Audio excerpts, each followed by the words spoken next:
나라의 이 위급한 상황 가운데서 우리가 무엇을 해야 될 것인가를 함께 나누기를 원하고 제가 에스겔 말씀을 준비하고 함께 나누기를 원합니다. 거기 나오는 남유다는 결국 망했습니다. 망했는데 그러면 우리들은 어떻게 할 것인가? 우리들은 회개해야죠. 회개하는 수밖에 없습니다. 그래서 여러분들 지금 우리가 여러분들이 분별하셔야 됩니다. 야당은 내란수계죄로 내란수계죄 항목은 죄 항목은 내란수계죄밖에 없습니다. 근데 여러분 내란수계죄가 뭡니까? 국가의 체제를 무너뜨리거나 전복시키려고 하는 것이 내란수계죄거든요. 근데 대통령이 그런 내란수계죄를 행하지 아니했습니다. 겨우 국회 유리창 몇 개 깨졌습니다. 그게 내란수계죄가 되고 탄핵의 사유가 됩니까? 절대 그렇지 않습니다. 여러분들 진짜 분별하셔야 됩니다. 그러니까 여러분 뭐 탄핵을 한다든지 자진 하야를 한다든지 뭐 사퇴를 한다든지 아니죠. 우리가 이런 걸 2번 이상 당하면 안 되죠. 이럴 때일수록 여당은 대통령을 지켜야 되고 또 깨어있는 국민들과 그리스도인들은 그래 우리 저 인천에 있는 회복의 교회 집사님이 유명한 유튜브 집사님이 있는데 지금은 여당이 대통령을 지키고 싸울 때는 거예요. 또 깨어있는 그리스도인들 그래 그 사람이 올린 유튜브가 190만 명이 봤더라고요. 190만 명이 봤는데 그냥 어마어마하게 본 거죠. 근데 팩트를 가지고 정확하게 이야기했습니다. 그런데 그게 댓글이 수천 개 달리는데 중학생, 고등학생, 대학생들이 댓글을 달았는데 바로 전달하고 바로 팩트를 알려주니까 애들이 그게 촛불 집회에 나갔던 애들도 그런 영상을 보면서 자기가 잘못 행동하고 있구나 돌이켜가지고 딱 분별하게 되는 것을 보게 됩니다. 그러니까 여러분들 제가 여러분들한테 꼭 말씀해주고 싶은 것이 무엇이냐 하면 저와 여러분들이 분별해야 돼요. 왔다 갔다 하면 안 됩니다. 방송 절대 여러분 방송이나 신문 절대 특히 조중동 그 사람들은 조중동은 기회가 되면 얼마든지 그렇게 박근혜 대통령 탄핵 때 윤석열 대통령 이때도 조중동이 제일 앞장서잖아요.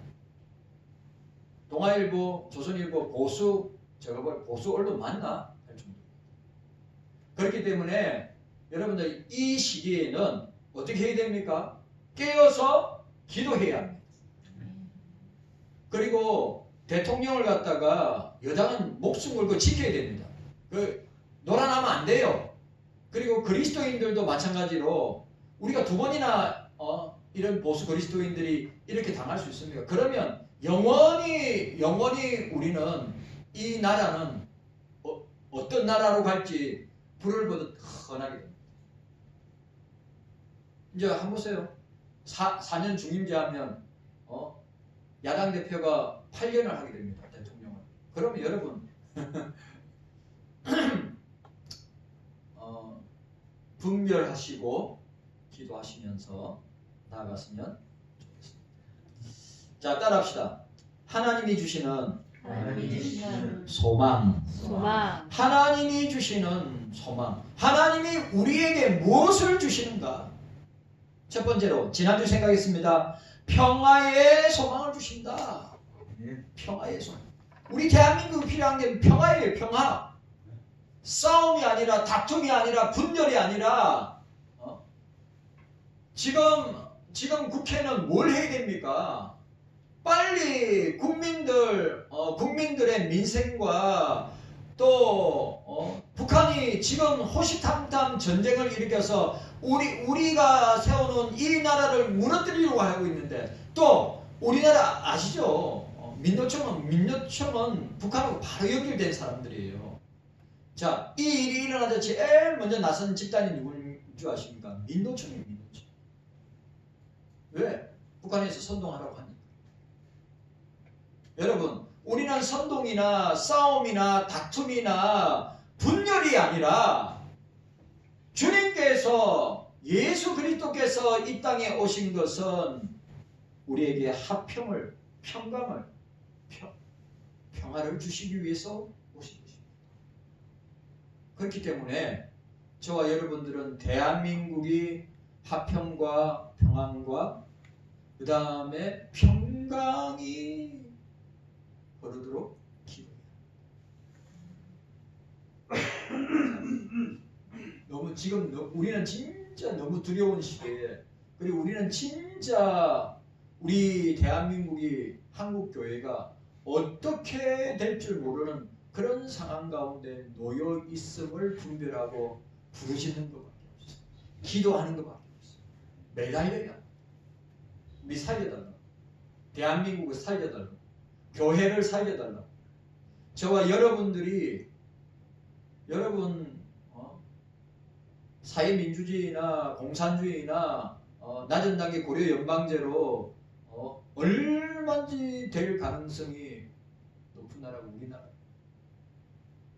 그렇기 때문에 저와 여러분들이 주님이 하나님이 우리에게 주신 이 평화를 갖다가 이 화평을 갖다가 이 평강을 갖다가 깨트려서 나라와 교회와 우리가 스스로 무너지는 일이 없도록 저와 여러분들이 기도해요.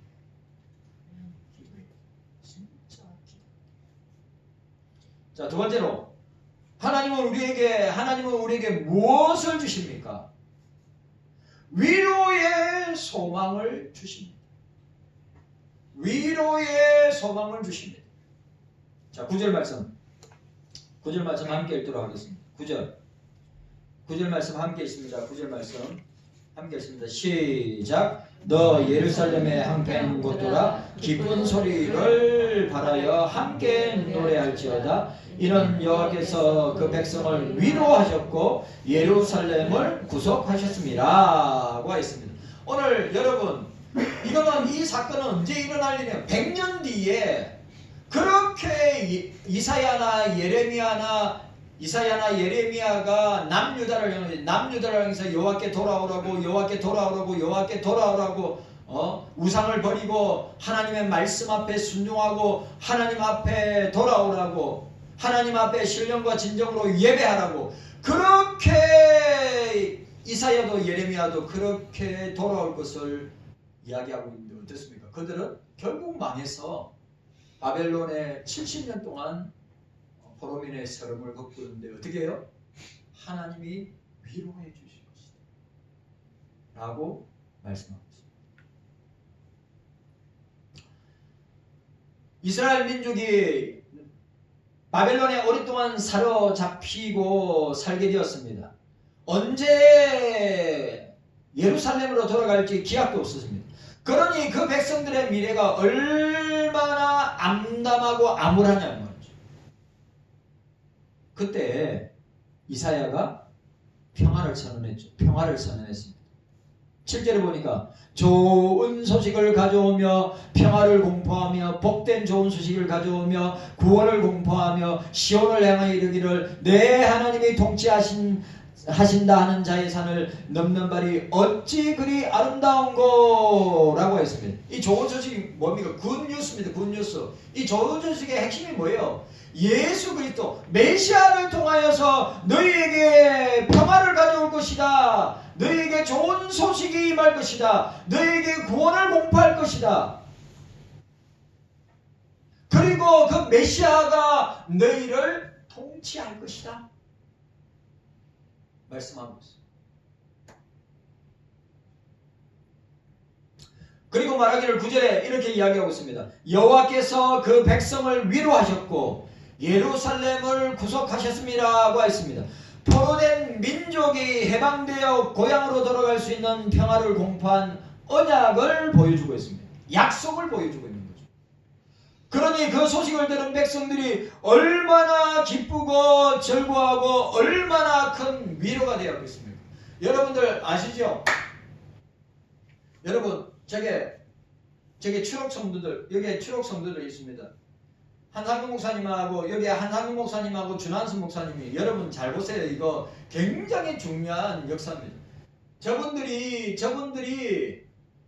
여러분들이 상상하지 못하는 고난을 여러분들이 상상하지 못하는 고난과 핍박과 고문을 당했어요.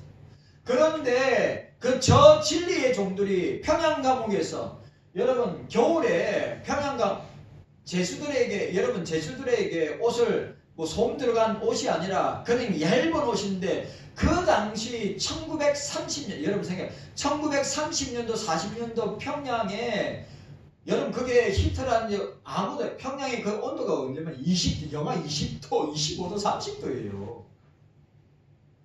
그래가지고 어떻게 돼요? 발가락이 얼어가지고 얼었다 녹았다 얼었다 손가락도 잘리고 발가락 잘린 사람들이 있어요. 그런데 놀라운 사실은 꼭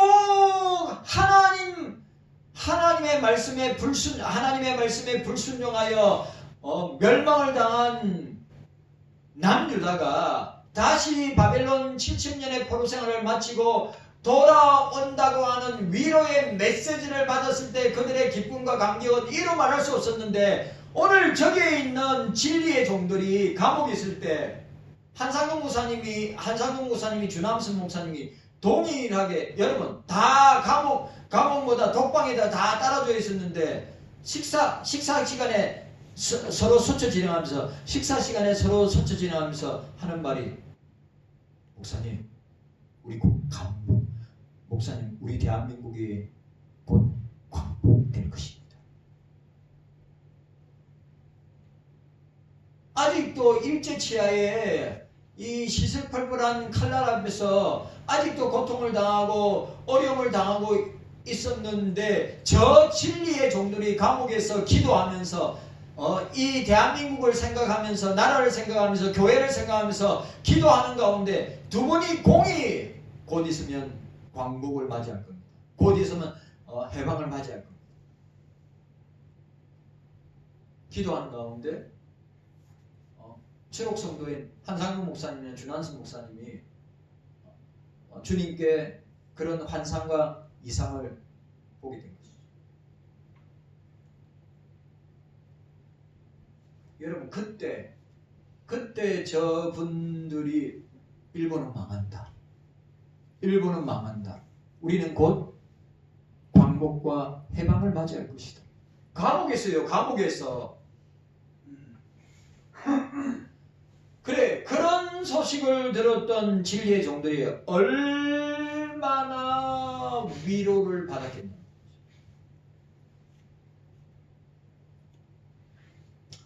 여러분 세상이 주는 위로는 잠깐입니다. 사람이 주는 위로도 잠깐입니다.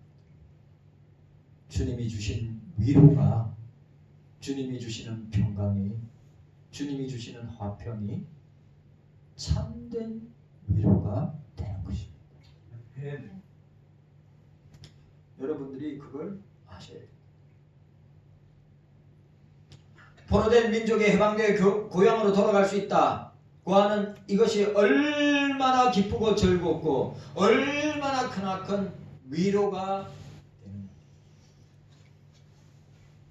저 진리의 종들이 평양 감옥에서 그 추운 그러니까 우리가 상상하지 못하는 고문과 추위 가운데서도 봄은 온다. 광복은 해방은 온다. 주님께서 그렇게 말씀하십니다. 그래 저 진리의 종들이 평양 감옥에서 다 독방에 있으면서도 서로 이야기할 때 곧 우리 대한민국이 광복을 맞이해 해방을 맞이해 우리 준비해야 돼. 그러니까 저분들이 그 감옥에서 뭘 생각한 줄 아십니까? 우리가 광복을 맞으면 해방을 맞으면 뭘 할 것인가? 조선신학교는 의용신학교니까 조선신학교는 자유주의 신학교니까 우리가 성경의 원리를 제대로 가르치는 신학교를 만들어서 다시 시작하자. 감옥에 있어요. 그렇게 깨어 있는 진리의 종들을 통하여서 우리에게 강복과 해방과 자유를 주실 것을 내다보고 어떻게 해요? 우리가 성경주의 신학교를 만들어서 우리가 진리의 정도를 배출해야 됩니다. 평양 감옥이었어. 서로 만나지도 못하는데 서로 마음과 마음이. 그 주남수 목사님과 한상동 목사님이 해방받고 강복을 맞고 나와서 서로 감옥에서 주께 받은 이 말씀, 주께 받은 은혜를 나누는데 다들 놀란 거예요. 다들 놀랬단 말이죠.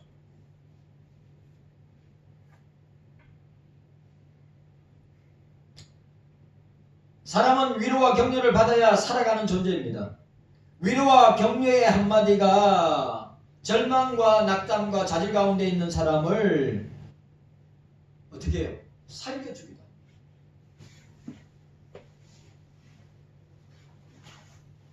그래 제가 볼 때 여러분 지금 대통령에게는 할 수 있는 게 아무것도 없는데 국민들이 대통령을 응원하는 국민들이 힘내라고 위로하고 격려하면서 욕하고 저주하고 죽여야 된다고 하는 것이 아니라 어떻게 해요? 그래도 깨어있는 국민들이 그래도 깨어있는 그리스도인들이 대통령을 위해서 기도하고 대통령이 힘을 낼 수 있도록 아무것도 지금 손발이 다 묶인 채로 아무것도 못하고 있는 것 같지만 주님께서 역사해 주셔서 다시 우리 대한민국과 한국교회와 국민들이 다시 위로를 받고 힘을 얻고 새로워지는 역사가 있기를 우리가 기도해야 합니다. 네.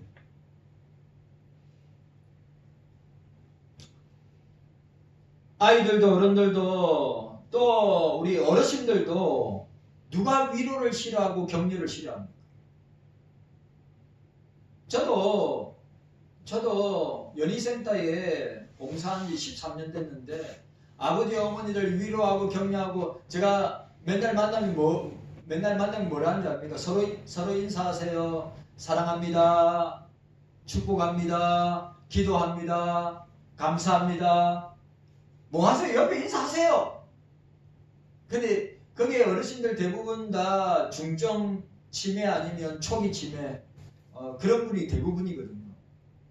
근데 제가 그분들 만나면 제가 말씀드렸잖아요. 60대도 있고 50대 말도 있고 60대도 있고 70대도 있고 80대도 있고 90대 가운데 이제 내년이면 100세 먹는 어르신도 있고 또 98세인가 7세 먹는 어르신도 있고 권사님인데 그래 그 권사님 정신이 말짱해요. 그래 나를 기억해요. 그래 그런 분 보면 꼭 김용철 권사님. 그래 제가 예배인도하고 설교할 때마다 옆에 분들한테 내가 그래 손을 잡고 사랑합니다. 감사합니다. 축복합니다. 고맙습니다. 기도하겠습니다. 또 내가 또 뭐라니? 예수 믿고 구원 받읍시다. 그 불교 다니는 분들도 있고 그런 분들 다니는데 만나면 어떻게 해요?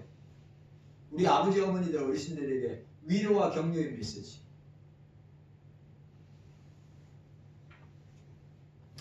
사도 바울은 고린도 교회에서 목회할 때 여러분 고린도 교회가 어떤 교회입니까? 이 세상에 있는 모든 교회 가운데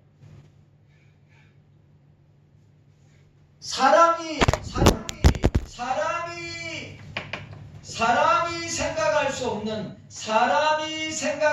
없는 인간이 생각할 수 없는 문제가 다 있는 교회가 고린도 교회 아니에요.